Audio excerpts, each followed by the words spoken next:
નમસ્કાર. ચાલો આજે આપણે સાથે મળીને એક એવી મજાની સફર પર જઈએ જે આપણને સીધા ઇતિહાસમાં લઈ જશે. આપણું જે ઈવીએસનું પાઠ્યપુસ્તક છે ને એના જ એક પ્રકરણને આધારે આપણે જૂનાગઢના ભવ્ય ઉપરકોટ કિલ્લાની મુલાકાત લઈશું અને એની દિવાલોમાં છુપાયેલી સદીઓ જૂની વાર્તાઓ જાણવાનો પ્રયત્ન કરીશું. જરા આંખો બંધ કરીને વિચારો તો કે તમે એક એવી જગ્યાએ ઊભા છો જે એટલી મોટી એટલી ભવ્ય છે કે એને જોઈને મોઢામાંથી બસ એક જ શબ્દ નીકળે, વાહ. બસ આ જ અહેસાસ સાથે ચાલો આપણી જૂનાગઢના ઉપરકોટ કિલ્લાની સફરની શરૂઆત કરીએ. તો આ સફરમાં આપણે શું શું જોવાના છે? પહેલાં તો આપણે ઉપરકોટ કિલ્લામાં એન્ટ્રી કરીશું. પછી એની મજબૂત દિવાલો વિશે જાણીશું, જોઈશું કે કિલ્લાને અંદર આખું શહેર કેવી રીતે વસતું હતું, ત્યાંની તોપો, કોતરણી અને સમયના સંઘર્ષોને પણ સમજીશું. અને છેલ્લે આ બધું જોઈને આપણે શું શીખ્યા એના પર વાત કરીશું. તો તૈયાર છો? ચાલો શરૂ કરીએ. તો આપણે આવી ગયા છીએ ઉપરકોટના ગેટ પર. આપણી સફર અહીંથી જ શરૂ થાય છે. હવે જુઓ, જેવી રીતે આપણે અહીં પહોંચીએ ને એટલે તરત જ બે વસ્તુઓ પર નજર જાય. એક તો આ કિલ્લો કેટલો મોટો છે અને બીજું એ કેટલી ઊંચાઈ પર બનેલો છે. આનાથી શું થતું? દુશ્મનો માટે અહીં પહોંચવું બહુ જ મુશ્કેલ બની જતું. જેમ પાઠ્યપુસ્તકમાં બાળકો વિચારે છે ને, બિલકુલ એમ જ આપણને પણ વિચાર આવે કે આ દરવાજો કેટલો ભારે હશે, એને ખોલવા અને બંધ કરવા માટે કેટલા બધા લોકો જોઈતા હશે નહીં? અને જુઓ, દરવાજા પર પેલા અણીદાર લોખંડના ભાલા દેખાય છે, એ કોઈ ડિઝાઇન નથી. એ તો એટલા માટે હતા કે જો દુશ્મન હાથીઓથી દરવાજો તોડવાની કોશિશ કરે તો એમને રોકી શકાય.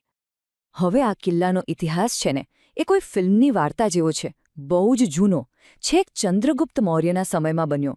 પછી ખબર નહીં કેમ પણ વર્ષો સુધી આ કિલ્લો જાણે ખોવાઈ જ ગયો. કોઈને એના વિશે ખબર જ નહોતી. અને પછી સેંકડો વર્ષો પછી ઈસવીસન 976માં એને ફરીથી શોધી કાઢવામાં આવ્યો અને નવેસરથી બનાવવામાં આવ્યો. અને ત્યારથી લઈને ઘણા રાજા મહારાજાઓ આવ્યા, એમણે અહીં રાજ કર્યું અને પોતપોતાની નિશાનીઓ છોડતા ગયા. તો કિલ્લો મજબૂત તો હતો, પણ એની સુરક્ષા કેવી રીતે થતી હતી? ચાલો હવે એની દિવાલોની રચનાને નજીકથી સમજીએ. આ કોઈ સામાન્ય દિવાલો નહોતી, એની પાછળ એક આખી સ્ટ્રેટેજી હતી. તમે ક્યારે કિલ્લાની દિવાલો ધ્યાનથી જોઈ છે? એમાં અમુક અંતરે ગોળ આકારના બુરજ જેવું બહાર નીકળેલું હોય છે, જેને ગઢ કહેવાય. પાઠ્યપુસ્તકમાં બાળકોને પણ આ જ સવાલ થયો કે ભાઈ આ ગોળ ગોળ ભાગ કેમ બનાવ્યા હશે? અને સાચું કહું, આ સવાલનો જવાબ જ આપણને એ સમયની યુદ્ધ નીતિ સમજાવે છે. આને સમજવું બહુ સહેલું છે. જુઓ, જો દિવાલ એકદમ સીધી, સપાટ હોય તો સૈનિકો બરાબર દિવાલની નીચે કોણ છુપાયું છે એ જોઈ જ ન શકે. એને બ્લાઇન્ડ સ્પોટ કહેવાય. પણ ગઢ બનાવવાથી શું ફાયદો થાય? સૈનિકો એ ગોળ ભાગમાં ઊભા રહીને ડાબી, જમણી બધી બાજુ દૂર દૂર સુધી જોઈ શકે. કોઈ બ્લાઇન્ડ સ્પોટ જ નહીં, અને પોતે દિવાલની પાછળ સુરક્ષિત પણ રહી શકે. એટલે કે આ ગઢ કામ કેવી રીતે કરતા? પહેલું, ઊંચાઈ પરથી દુશ્મનને દૂરથી જ જોઈ લેવાનો. બીજું, જાડી દિવાલો પાછળ સુરક્ષિત રહેવાનું. અને ત્રીજું, દિવાલોમાં જે નાના નાના કાણા હોય ને એમાંથી દુશ્મન પર હુમલો કરવાનો, જેથી પોતાને કોઈ નુકસાન ન થાય.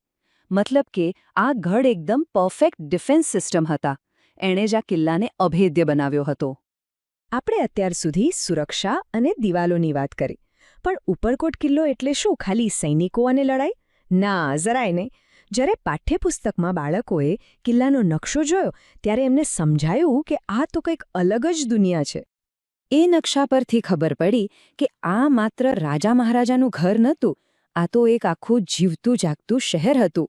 એની અંદર હજારો લોકો રહેતા હતા. એમના માટે ખેતી, પાણી માટે કૂવા અને વાવ બધું જ કિલ્લાની અંદર જ હતું. એક રીતે કહીએ તો આ એક સેલ્ફ સફિશિયન્ટ એટલે કે આત્મનિર્ભર શહેર હતું. અને એ શહેરની ભવ્યતા તો જુઓ, મોટા મોટા મહેલો, દિવાલો પર બારીક અને સુંદર કોતરણી, વિશાળ ઓરડાઓ. આ બધું જોઈને બાળકો તો આશ્ચર્યમાં પડી ગયા. અને આપણને પણ એ જ વિચાર આવે કે એ જમાનામાં જ્યારે કોઈ ક્રેન કે જેસીબી ન હતા ત્યારે આટલું બધું બનાવ્યું કેવી રીતે હશે? આ એ સમયની એન્જિનિયરિંગનો કમાલ છે. કિલ્લાની અંદર આપણને બે અલગ અલગ પણ બહુ રસપ્રદ વસ્તુઓ જોવા મળે છે. એક તરફ છે યુદ્ધ અને વિનાશના સાધનો એટલે કે તોપો, અને બીજી તરફ છે જીવન અને નિર્માણના સાધનો એટલે કે પાણીની વ્યવસ્થા. ચાલો આ બંનેને સમજીએ. જુઓ, અહીંયા પાઠ્યપુસ્તકમાં યશપાલ બધાનું ધ્યાન દોરે છે એ બે મોટી તોપો તરફ. એમના નામ પણ છે, નીલમ અને માણેક. અને આ કોઈ શો પીસ નથી, આ અસલી તોપો છે, જેનો ઉપયોગ ઈસવીસન 1538માં પોર્ટુગીઝો સામેના એક મોટા યુદ્ધમાં થયો હતો. હવે આ તોપો કઈ ધાતુમાંથી બનેલી છે? કાંસામાંથી. કાંસું શું છે? એ એક મિશ્ર ધાતુ છે. મતલબ કે બે અલગ અલગ ધાતુ, તાંબુ અને ટીનને ભેગી કરીને બનાવવામાં આવે છે. આનાથી એ ખૂબ જ મજબૂત અને ટકાઉ બને છે. એ સમયના કારીગરો કેટલા હોશિયાર હતા, નહીં? આ બધી યુદ્ધની વાતો સાંભળીને બાળકોના મનમાં એક સવાલ આવ્યો, અને કદાચ આપણા મનમાં પણ આવે કે ભાઈ, આ રાજાઓ લડતા જ કેમ હતા આટલું બધું? તો જુઓ, એના ઘણા કારણો હતા. ક્યારેક પોતાનું રાજ્ય મોટું કરવા માટે, ક્યારેક બીજા રાજા સાથે મિત્રતા કે દુશ્મની માટે, તો ક્યારેક લગ્ન સંબંધો માટે પણ યુદ્ધો થતા હતા. મુખ્ય વાત હતી સત્તા અને સામ્રાજ્ય. સારું, યુદ્ધની વાતો તો બહુ થઈ. હવે વાત કરીએ જીવનની. કિલ્લામાં હજારો લોકો રહેતા, એમના માટે પાણીનું શું? તો એના માટે પણ અદ્ભુત વ્યવસ્થા હતી. અહીં અડીકડી વાવ છે, જેમાં 100 फ्रेंड्स, इस वीडियो को पूरा देखने के लिए आज ही फ्लेक्सी टीचर ऐप सब्सक्राइब करें, जहां आपको मिलेंगे animated videos, digital books, text book solutions, notes, DPP और क्विज. और हाँ, flexi teacher app mobile, TV और कंप्यूटर पर अवेलेबल है. और अगर आपके पास इंटरनेट नहीं है तो तुरंत ऑफलाइन सेट टॉप बॉक्स के लिए संपर्क करें. Flexi teacher, the one you needed.